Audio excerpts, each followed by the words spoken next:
la casi ya doctora Rocío Hernández Larriba. Ella viene a darnos una conferencia, una plática, en la cual esperamos que participen todos ustedes. El tema, la plática lleva por nombre Arquitectura Emocional Mexicana. Voy a darle lectura al currículum de la maestra para tener un conocimiento de lo que ella realiza. Su nombre es Rocío Hernández Larriba, tiene 27 años de edad, nació en la Ciudad de México. La experiencia laboral que ella tiene, Masterworks Associates, SADCB, verano 2002, residente de obra de los laboratorios farmacéuticos Carnot, supervisión del proyecto de inyectables hormonales, representación, mediación y negociación entre el cliente y la empresa. En el verano del 2000, diseño de plantas interiores y exteriores de laboratorios farmacéuticos de la Ciudad de México, Universidad La Salle, SADCB. Otoño de 1999, asistente del subdirector de la Escuela Mexicana de Arquitectura y Diseño, laboratorios de diagrama de flujos y manual de procedimientos de la escuela, creación e integración de archivos de estudiantes. Verano de 1995, asistente ejecutivo del Departamento de Medios, Ferrer Publicidad México. Y bueno, datos escolares. En el 2002 a la fecha, en la Universidad Politécnica de Cataluña, Barcelona, España, elaborando la tesis para obtener el título de doctor en arquitectura. Del 2000 al 2002, en la Universidad de Texas, obtuvo el grado de arquitecto. De 1996 al 2001, en la Universidad La Salle, Campus 2, obtuvo el título de arquitectura y domina el idioma inglés a un 95% y el francés a un 30%.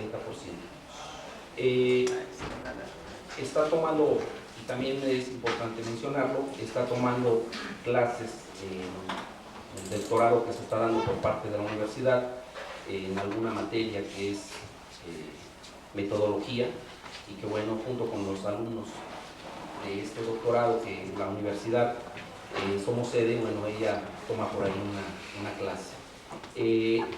La información que ella nos trae es una información que nos va a servir de mucho para todos los que estamos involucrados en esta parte de la arquitectura.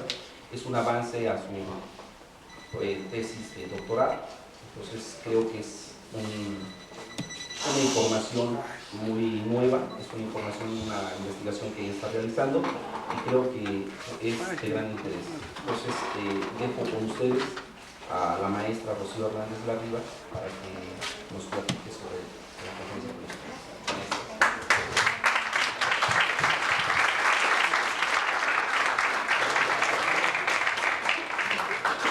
Gracias a todos y muchas gracias a la Facultad de Arquitectura de la Universidad Autónoma del Estado de Morelos por invitarme, como ya me dijo el director. Soy compañera de algunos de sus maestros y bueno, yo les agradezco mucho a todos mis compañeros, a mi grupo, a mi equipo, que me hayan invitado para platicar un poquito con ustedes acerca de un tema que para mí ha resultado tan interesante que llegué a un título de doctor muy pronto. Este tema es los valores de la arquitectura, más allá de la forma y más allá de la función. Lo que tengo preparado para ustedes es una serie de diapositivas que van con un texto. Y lo que me interesa que vean es cosas que van un poco más allá de lo que nos concentramos cuando diseñamos en el sentido de líneas, nos va un poco más allá. Ojalá que ustedes también lo ven así. Me voy a pasar para acá para que se vea el...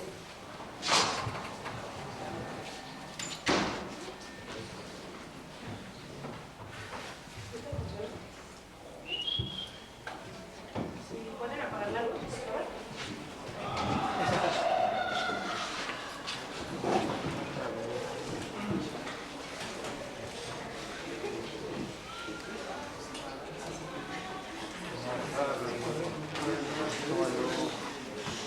Vamos a dejar al final una plática entre ustedes y yo de las cosas que vean aquí y por favor siéntanse libres de comentarlas. Yo quisiera hacer esto un poco fluido, lo de las diapositivas, para que no sea muy largo, para que no sea cansado.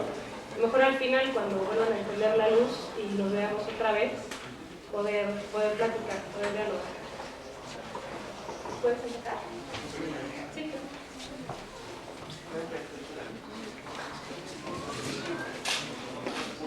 ¿Venimos atrás? ¿Se quieren negar?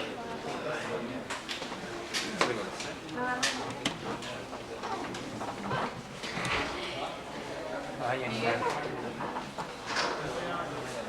Avíntalo. Me cayó.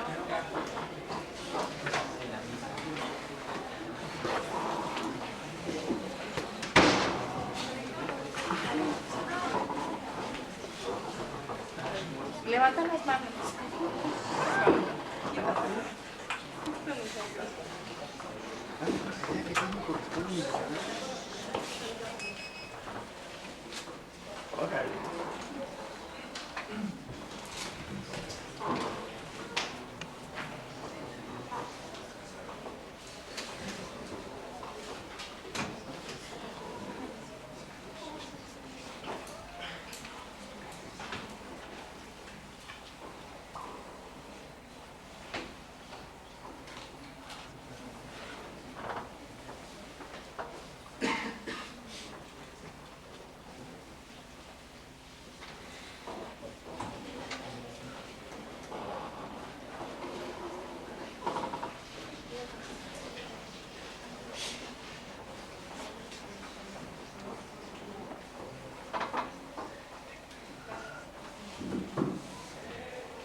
Y también de mi tesis es Arquitectura Emocional Mexicana, Herencia y Presente.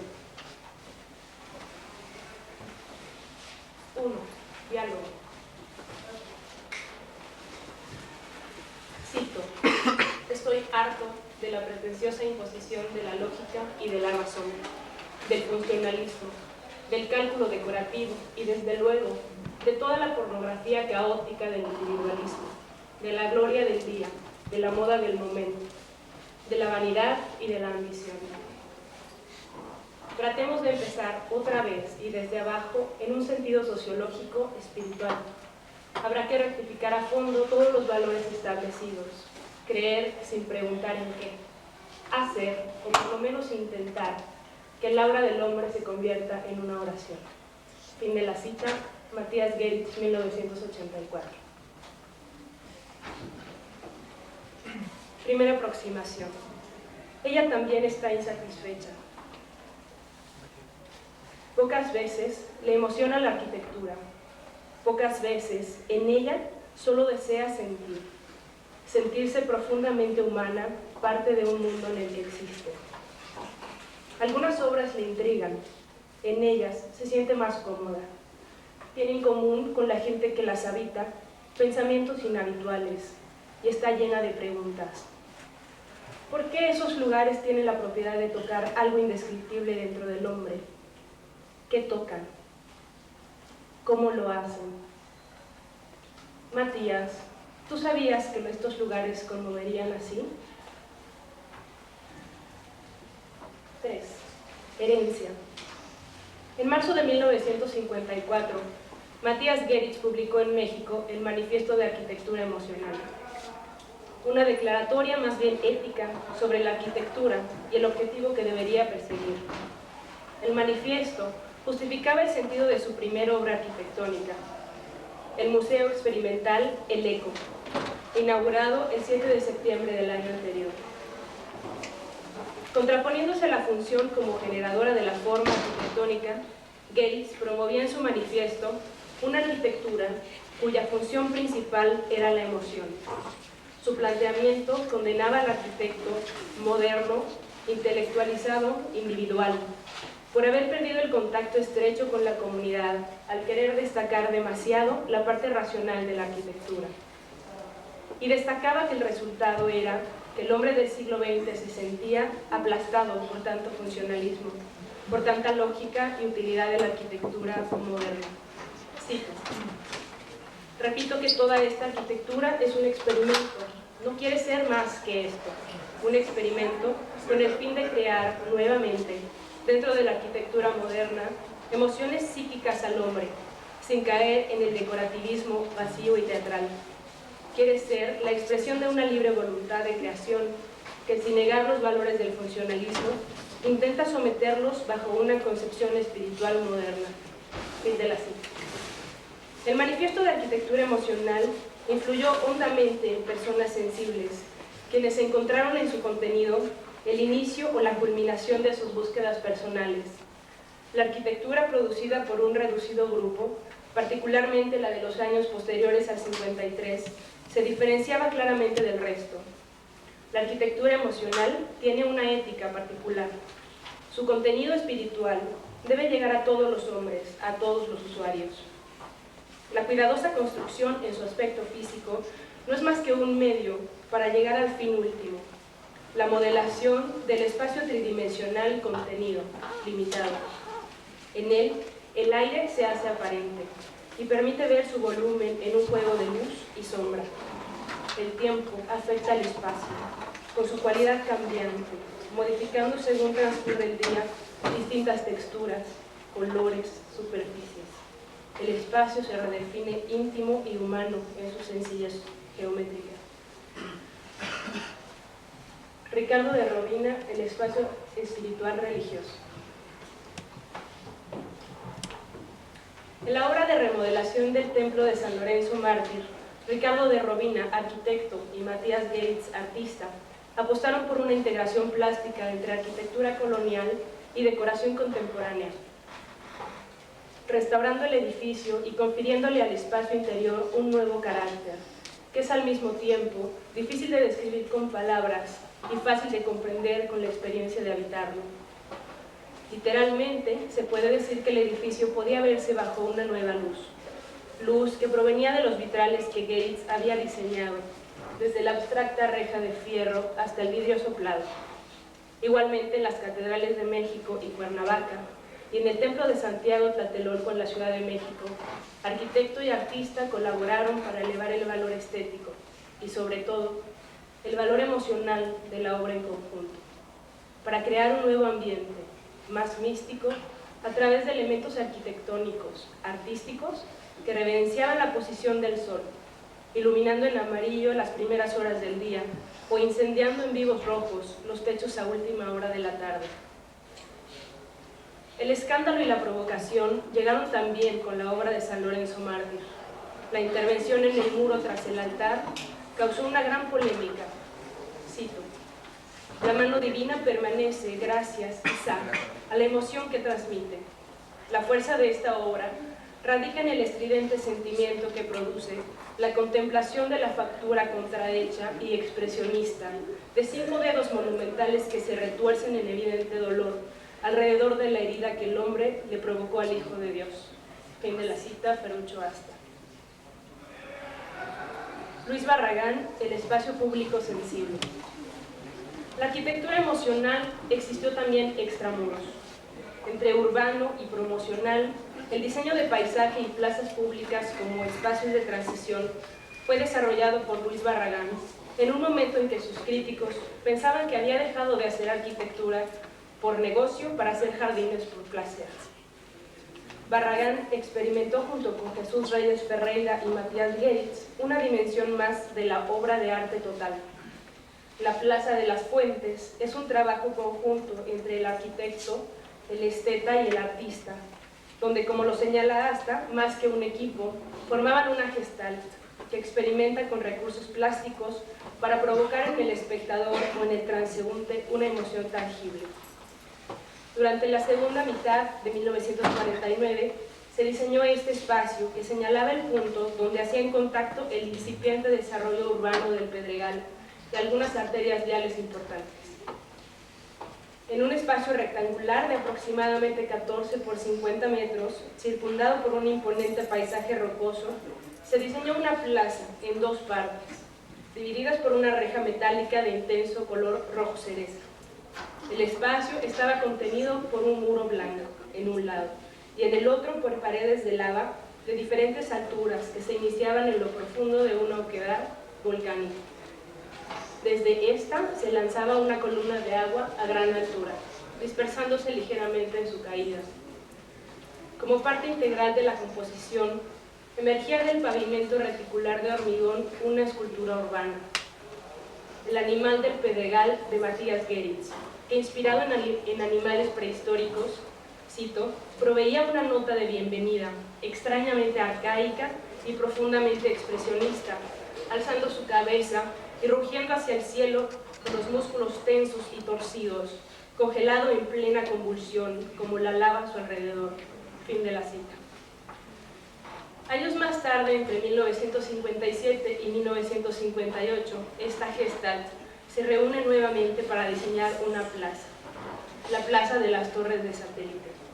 Esta vez, compuesta a partir de un mismo elemento, que se repite hasta 5 veces, variando su escala, color y posición, la torre.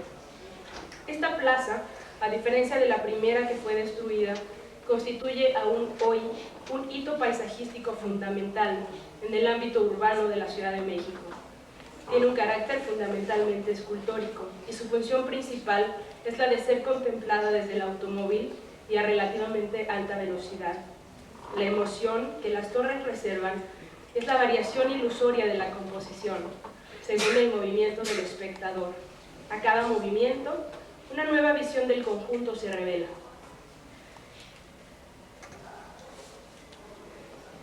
Ricardo Legorreta, el espacio monumental como símbolo. Aunque la percepción y la emoción no operan a cualquier escala, la arquitectura emocional se presentó en 2 dimensiones aparentemente contradictorias, la intimista y la monumental. En la obra temprana del arquitecto Ricardo Legorreta, ambas escalas encontraron un punto de confluencia. La fábrica Chrysler englobaba una mezcla de las cualidades espaciales de la arquitectura popular mexicana. En la composición destacaban 2 torres troncocónicas, la mayor con 15 metros de altura, que presidían majestuosas una plaza, delimitada por una solemne columnata de árboles que las enfocaba. Las torres llegaron a convertirse en el símbolo de la fábrica, aunque de hecho también funcionaban como torre de aguas y como auditorio respectivamente. Con motivo de las Olimpiadas de 1968, se produjo en conjunción con Luis Barragán, Matías Geritz y otros, la obra paradigmática de su carrera, el Hotel Camino Real de la Ciudad de México. Con gran belleza, el hotel se presenta monumental y misterioso tras un inmenso velo. La celosía magenta que poco a poco va mostrando un vestíbulo exterior de ambiente tranquilo, que sirve de transición entre la calle y el hotel. El cambio de las escalas es continuo entre inmenso y humano. La arquitectura del conjunto plantea no un gran sólido, sino varios fragmentos que dejan espacio a pequeñas plazas, patios y jardines, espacios íntimos y acogedores que evocan lo tradicional, lo vernáculo. En torno a ellos se erigen las habitaciones, cada grupo distinto de otro, en sus vistas, sus colores, su luz. 4. Presente. Hasta hoy el término arquitectura emocional habita la memoria de la arquitectura y la literatura arquitectónica de México.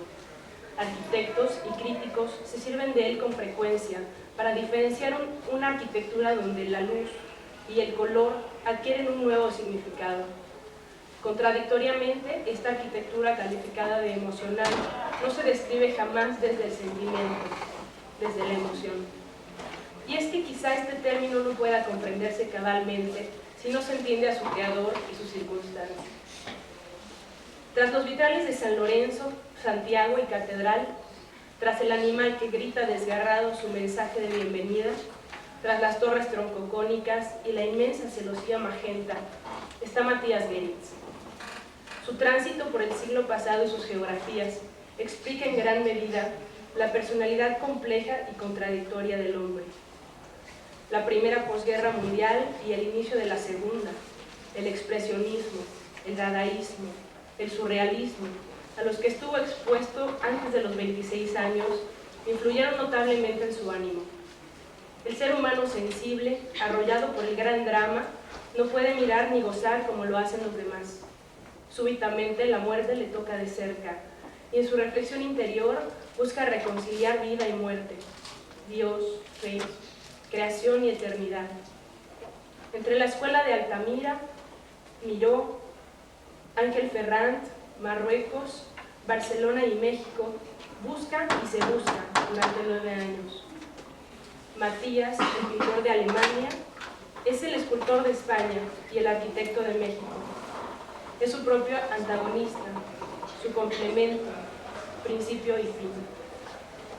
Su historia en México está indiscutiblemente ligada a la arquitectura, a una obra personal, pero también a una que es producto de la historia de la época, de la obra de arte total, de la tradición del lugar, de la búsqueda espiritual del hombre y del talento inmenso de los arquitectos creadores que en su sensibilidad entendieron qué era la emoción de ser humanos, de estar vivos, aquello que buscaban. A la luz de un nuevo siglo, la arquitectura emocional sigue vigente.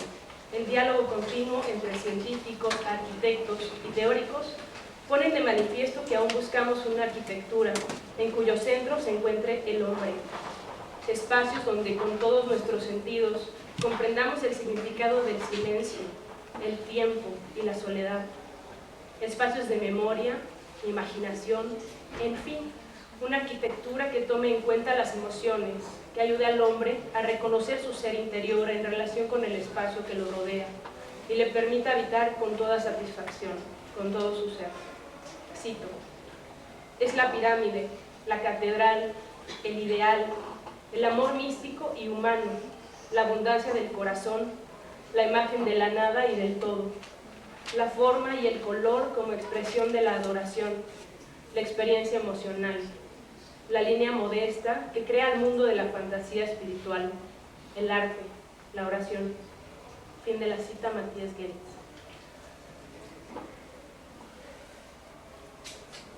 5. Propuesta. La tesis Arquitectura Emocional Mexicana tiene un objetivo fundamental: analizar desde el presente la tradición arquitectónica de la integración plástica abstracta, sirviéndose de la figura de Matías Geritz como nodo, donde convergen múltiples geografías, movimientos históricos, artísticos, arquitectos, creadores y obras que invitan a crear de nuevo edificios para la emoción. La realización del análisis de la obra de Matías Geritz, enfatizando su aportación a la arquitectura mexicana, no pretende ser una monografía del artista, sino una aproximación equilibrada que, lejos de mostrar individualmente los trabajos de cada arquitecto, proponga una nueva visión de la arquitectura emocional como una compleja red de colaboraciones y cooperaciones entre ellos, donde difícilmente puede decirse dónde termina la idea y realización de un arquitecto y dónde principia la de otro. Este modo de proceder es consecuente con el propio pensamiento de Matías Geritz. Si no, ¿cómo se pueden entender sus manifiestos y su sensibilidad, su entusiasmo contagioso y esa capacidad emprendedora para generar, en condiciones de materia, enormes utopías estéticas, en fin? Gracias.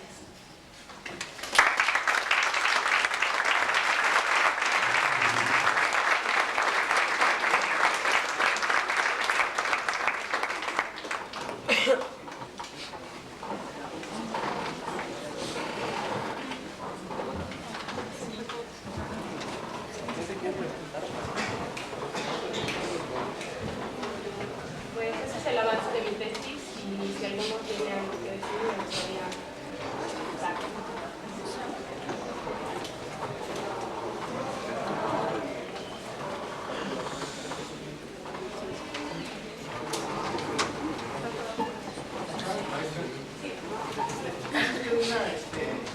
Una separación entre sentimiento y emoción.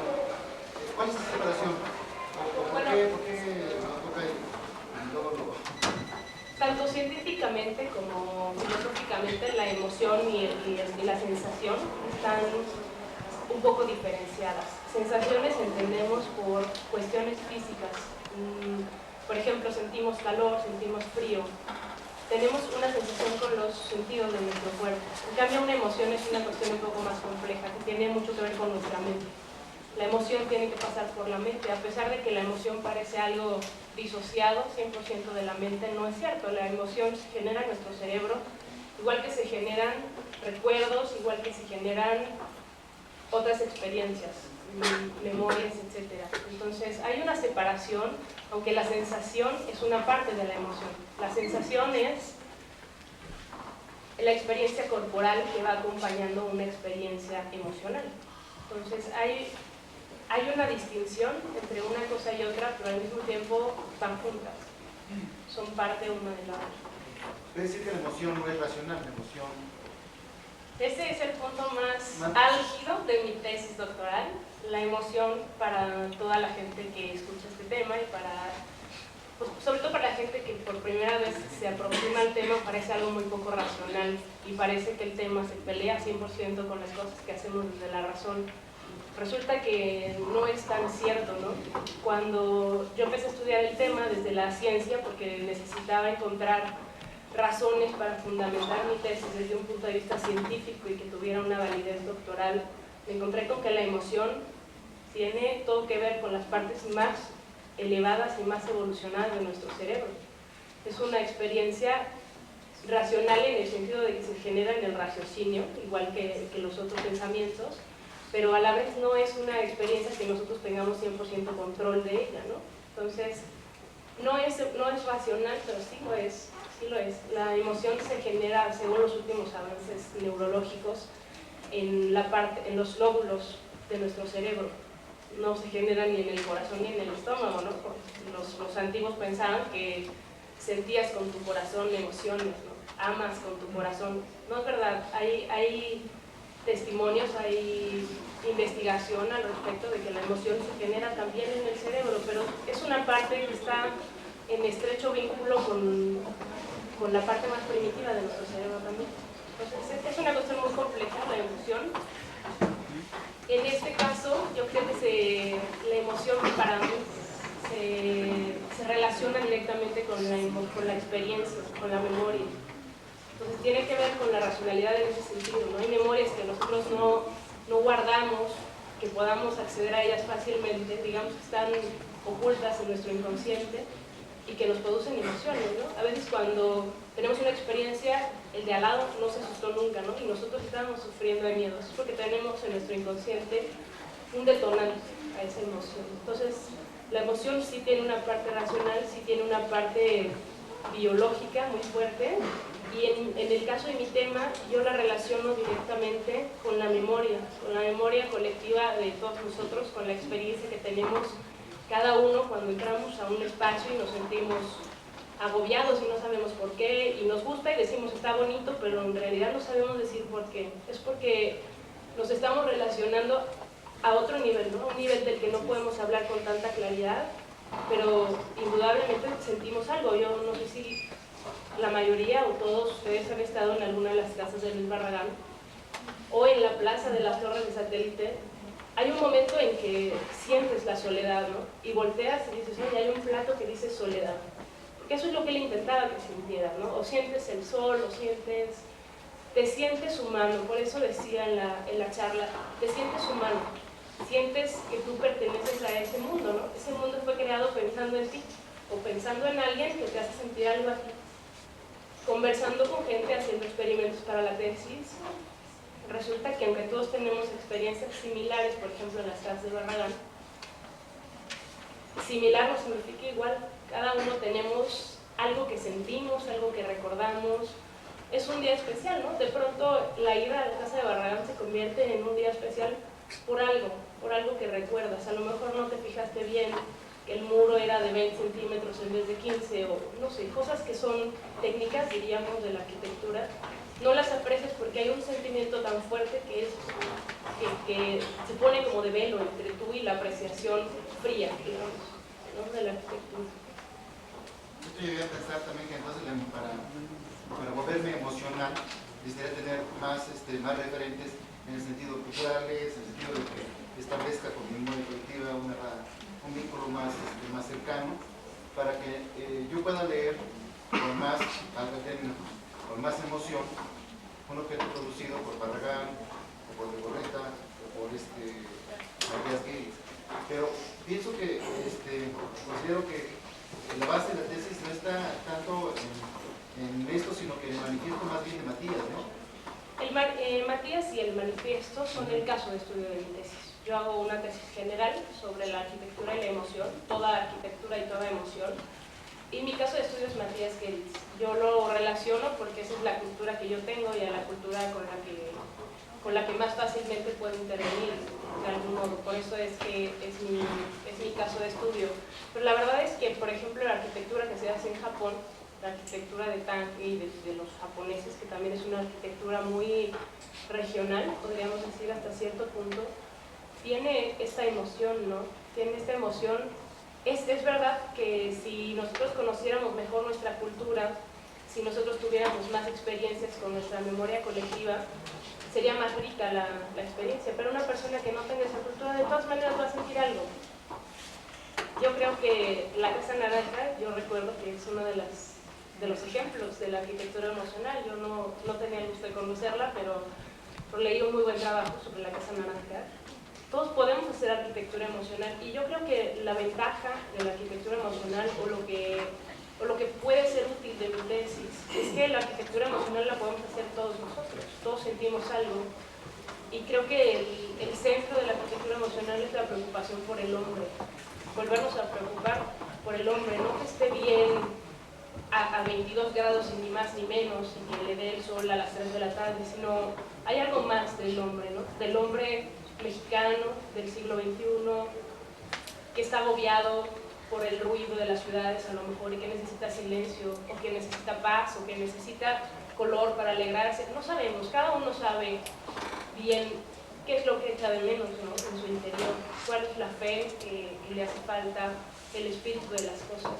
Entonces yo creo que ese es el centro de la arquitectura emocional. Yo me gusta hablar de la arquitectura emocional porque personas que no son arquitectos lo entienden perfectamente, ¿no? Los arquitectos mucho más, pero todos tenemos experiencias físicas y mentales y emocionales estando ahí, ¿no? Hay lugares que nos reciben y otros que nos rechazan. Y todos lo sabemos. O yo pienso que muchas personas lo sabemos. Pero eso les pregunto a ustedes, ¿no? Mira, estaba yo reflexionando acerca de ayer y yo considero que la emoción, la capacidad de sentir emoción, yo creo que es algo que no tiene que ver tampoco, o no necesariamente con el nivel cultural, porque precisamente eso es lo que yo preguntaba a las personas que viven en pueblitos, etc. Bueno, que pintaban de colores oscuras, etcétera. Pues es porque me recuerdan no sé qué y no sé cuánto. Pues quiere decir que no necesariamente el nivel cultural puede mencionar. Lo que sí es interesante es el uso del color en la arquitectura mexicana, a pesar de que hay cosas contrarias que no necesariamente están en esa línea. Creo que una de las memoria colectiva y la memoria histórica de las personas que no tienen el nivel cultural como podrían usar los profesionistas o gente que está en otro nivel de educación, eso es lo que los rescata, ¿no? Como seres humanos, algunos puntos en común. Entonces las cualidades formales en la arquitectura, entre ellas las estructuras, el color, son algo abstracto para nosotros o científicos y lo analizamos desde el punto de vista de la escolaridad del color, pero sin embargo son cosas que como dice ella, en la memoria colectiva y histórica pueden tener la capacidad de las personas que tienen de emocionarse. Eso es lo que yo pienso. Y por otro lado, pues comentar y decir que incluso en Alemania y en Rusia se han encontrado en relación a la cuestión física y material y psicológica, las enfermedades psicosomáticas, ¿no? Entonces también en el aspecto de la arquitectura no podemos decir propiamente que es un puro de emoción, que tampoco puro de emoción. Entonces es como están indicadas últimamente. Es un comentario que quería hacer. Dentro de tu investigación, ¿están relacionando esto con la corriente situacionista? No, estoy relacionando relacionándolo con el regionalismo, sobre todo con el regionalismo de Alvar Aalto, el regionalismo nuevo finlandés de Juhani Palahma y en general con la fenomenología, pero no directamente. O sea, la fenomenología crea la corriente sociológica, que es proponer la vida como en el arte.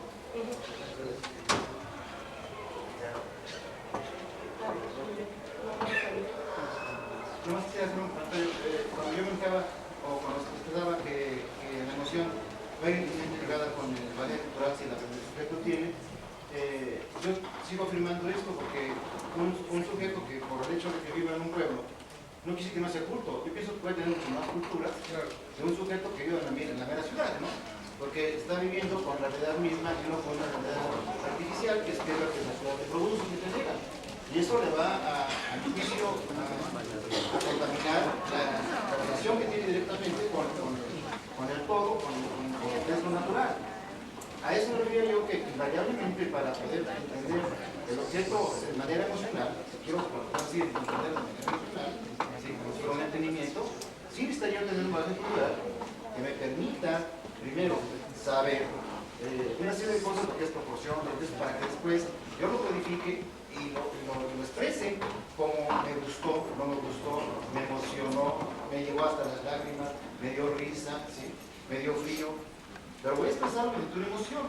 Pero invariablemente que todo esto tiene que pasar por un raciocinio, que tiene que estar codificado y posiblemente la respuesta o la salida sea justamente esta emoción. Sí, yo estoy de acuerdo. Yo creo que la emoción, su característica principal es que es una para cada uno, es subjetiva, ¿no? Una persona, como decía Memo, de una comunidad, por ejemplo, tiene destapados los poros a la emoción, vive de la emoción, ¿no? Los que vivimos en una ciudad como nosotros, a veces tenemos que guardar la compostura y ser serios, o no sé, ¿no? Guardar cierta... No sé, tenemos que estar tapados los poros de la emoción, ¿no? Tenemos que controlar nuestras emociones, nos educan a que nuestras emociones las limitemos, las controlemos, porque una persona racional es una persona que controla sus emociones. En cambio, hay gente que vive con la emoción a flor de piel. Yo creo que tienes razón en decir que ciertamente todas las personas tenemos una cultura, unas más ricas que otras, y que esta emoción o esta cultura tiene que pasar por nuestra mente, ¿no? Tiene que pasar por procesos mentales. La memoria es eso, ¿no? Un proceso mental.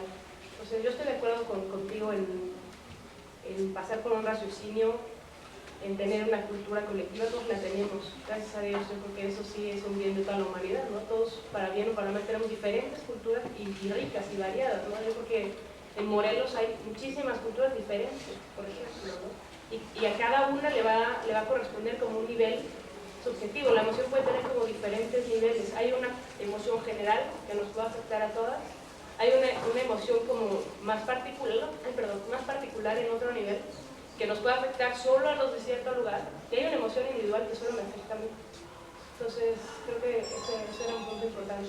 Sí, aquí también es el problema, digamos, de la arquitectura emocional, no de la tecnología, y qué tan, no sé qué tan aceptada puede ser o rechazada con los avances tecnológicos y todo lo que se está haciendo ahora. Mira, yo te contestaría esa pregunta como alguna vez yo la hice y me la contestaron, y creo que esto dio para este tema y para mucho más. El arquitecto es un funambulista. Un funambulista es el que camina en el alambre, ¿no? Caminas en el alambre entre la ciencia y la emoción, entre la ciencia y el arte, entre lo matemático y lo abstracto, lo estético, ¿no? Y siempre tienes que guardar el equilibrio. Una arquitectura emocional sin tecnología, sin ninguna tecnología, no se podría levantar. Y una arquitectura 100% high-tech que haya pensado en guardar el equilibrio absoluto de todo, nos va a resultar que no es tan cómoda como pensaron que iba a ser. Entonces, creo que no hay que ir al extremo de nada. Hay que ir caminando en el alambre sin inclinarte, ¿no? Pero, a ver, el punto de mi tesis es recordar que también está este lado, ¿no? Y recordar que aunque hagamos cosas muy tecnológicas, que el mundo de la ciencia y el mundo de la tecnología va avanzando muy rápido, no olvidemos que trabajamos para el hombre, no para la tecnología, ¿no? La tecnología es un medio y la emoción puede ser un medio, pero el centro es el hombre. Entonces yo te contestaría eso. ¿qué plus se le da a la verdadera arquitectura emocional para considerarla como tal? Se nos ha enseñado, algunos maestros nos dicen que una arquitectura como la de Brano Gehry no es para el hombre, es una escultura pero no habitable. Entonces, ¿qué plus tiene la verdadera arquitectura emocional para considerarse como tal? Yo creo que la arquitectura emocional la prueba el tiempo, es una de las pruebas, yo creo que más fuertes que tiene que pasar toda arquitectura. La prueba el tiempo, la prueba la gente, el hombre, lo que decía. El hombre aprueba que Gehry haga un museo y Bilbao está feliz de que Gehry les haya hecho un museo que se está forrando, ¿no? Yo creo que es lo subjetivo de la emoción. Hay emociones ficticias, ¿cómo diríamos? Como, no ficticias, pero que se van rápido, ¿no? Hay emociones que son de momento y se van y se te olvidan. Hay emociones que se te quedan para siempre. Entonces, yo creo que eso tiene mucho que ver con el tiempo. Yo tengo así alguna duda grande. Parece que hablas de arquitectura emocional como si fuera una teoría. Y yo no sé qué arquitectura ocupa de emoción.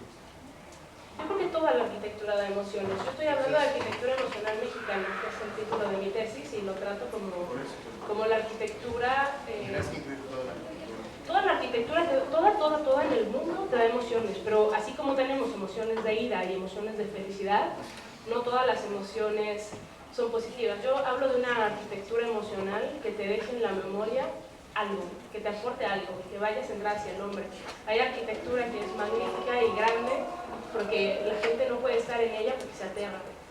Entonces yo te diría, hay emociones en diferentes rangos y hay arquitecturas en diferentes rangos, por lo cual yo estoy tomando una parte que es pequeña, que es la arquitectura emocional mexicana de los años de Matías Geritz, porque trato de defender el punto de que él fue el primero que escribió un manifiesto que se llamaba de arquitectura emocional y que después de él se han escrito muchas cosas de arquitectura emocional. Lo trato como un caso de estudio, lo que decía, pero en mi tesis yo trato que toda la arquitectura es emocional en diferentes niveles y está hecha para diferentes cosas. Hay arquitectura que estaba hecha para adorar a los dioses y no es una arquitectura para los humanos, está sobreescalada para ser de un humano, ¿no? Y la gente se siente ahí como de paso, no como para quedarse. Entonces yo por eso hago una arquitectura emocional hacia la memoria, hacia lo espiritual, hacia lo artístico. Esto que decía es una arquitectura mexicana de la época, del manifiesto. O sea, yo trato de situarme, porque hacer una tesis doctoral inmensa es lógico, hay que hacer una tesis doctoral muy como cerrada, ¿no? Cerrada a algo pequeño para poderlo estudiar mucho. Como arquitecto, como estudiante de arquitectura, ¿cuáles serían las posibilidades para yo establecer esa emoción? Para poder diseñar o para poder provocar en esa construcción y en esa arquitectura que ya es más de construcción, ya me provoca una emoción. ¿Cuáles serían esos? Es empezar para provocar al diseño y a la edificación en esa primera situación. Bueno, yo creo que los elementos que han trascendido de ciertas arquitecturas y que las hacen ser distintas en el sentido de que su forma o su función pueden no llamar tanto la atención como la experiencia que se sienten en ellas, definitivamente están relacionadas con la luz, con el color, pero con la luz y el color siempre hacia el hombre, ¿no? Siempre hacia... No me voy a deslumbrar con la luz, no tendría caso, no voy a sentir como... Entonces yo creo que es una arquitectura que está muy pensada en un ser humano, por eso decía hace rato que también la investigación tiene mucho que ver con el regionalismo. Cada grupo humano tiene diferentes necesidades. Hay gente que está muy acostumbrada a vivir en lo espacioso, en lo natural, por ejemplo, en lo verde, y se siente cómoda así. Hay gente que está acostumbrada a tener un territorio mucho más pequeño y se siente cómoda. Entonces yo creo que tiene mucho que ver con el conocimiento muy profundo de para quién hago las cosas. Y el reconocer parte de lo que y de lo que soy yo, claro, una parte es la dimensión fuera, quién va a estar ahí, qué va a ser y cómo puedo servirle, cómo puede ser humano y yo también cómo me expreso. Sería la parte como artística de la arquitectura emocional, yo cómo me expreso como arquitecto, como humano arquitecto. Estaba ¿Cómo vinculas la emoción con el valor del respeto? No me quedó muy claro.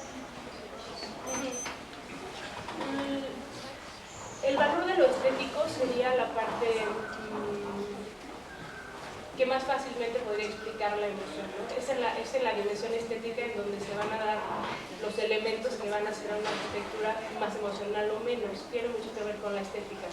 Entonces es una estética hacia un grupo humano, ¿no? Dicen que el arte ha muerto. Yo creo que el arte es algo muy humano y algo que se puede hacer. Entonces, la dimensión estética sería la dimensión sobre la que estamos actuando para hacer una arquitectura emocional, porque no estás actuando sobre la dimensión física en el sentido tecnológico a lo mejor, sino sobre la dimensión estética, definitivamente. Todo lo de la luz, el color, tiene mucho que ver con esto. Hablando de Matías Gates en particular, y con ese contacto que tuvo en alguna época con la escuela, con entonces Escuela de Arquitectura de la universidad, de esta universidad, ¿cuál sería el punto o la herencia en cuanto a arquitectura emocional que Matías Gates le hereda al Estado de Morelos, a la facultad, en el ámbito de su obra, de su acción?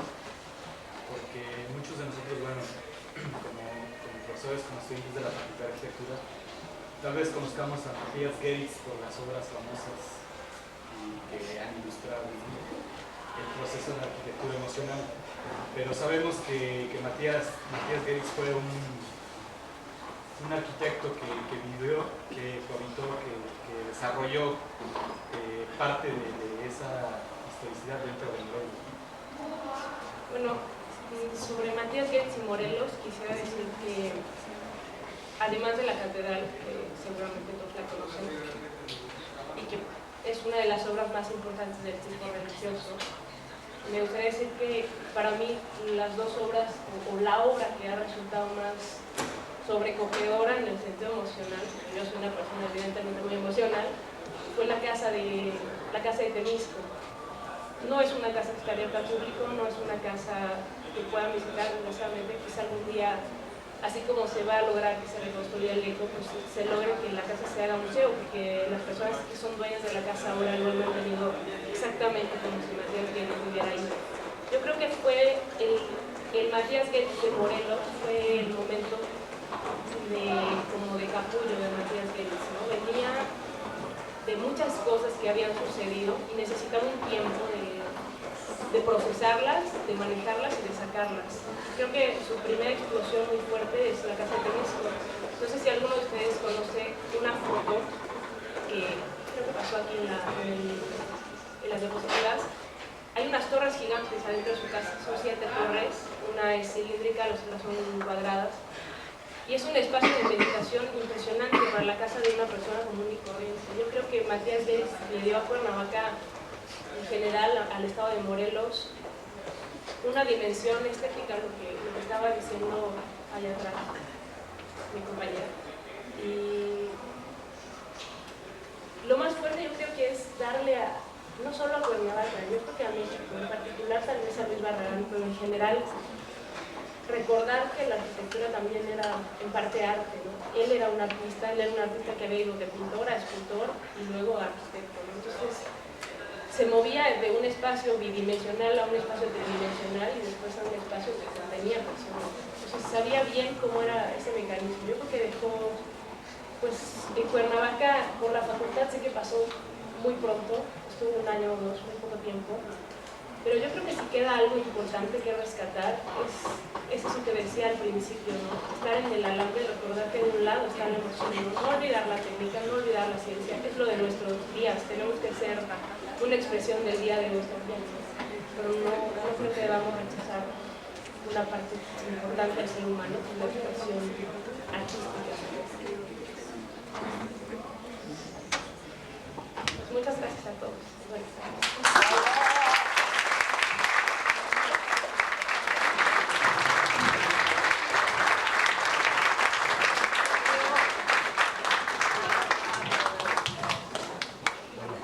Creo que en platicar sobre este tema vamos a encontrar posiciones encontradas en relación a lo que pensamos, a lo que sentimos, a lo que vemos. Y pues es a lo mejor tener otra plática para involucrarnos más en este tema. La Facultad de Arquitectura quiere hacer entrega a Rocío un reconocimiento por su plática, el cual le voy a dar lectura para entregarse.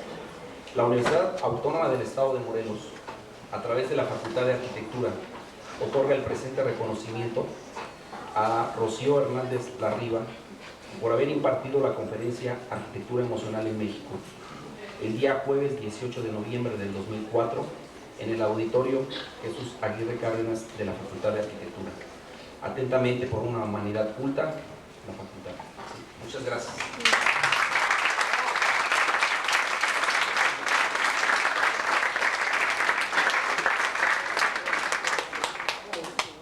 Muchas gracias.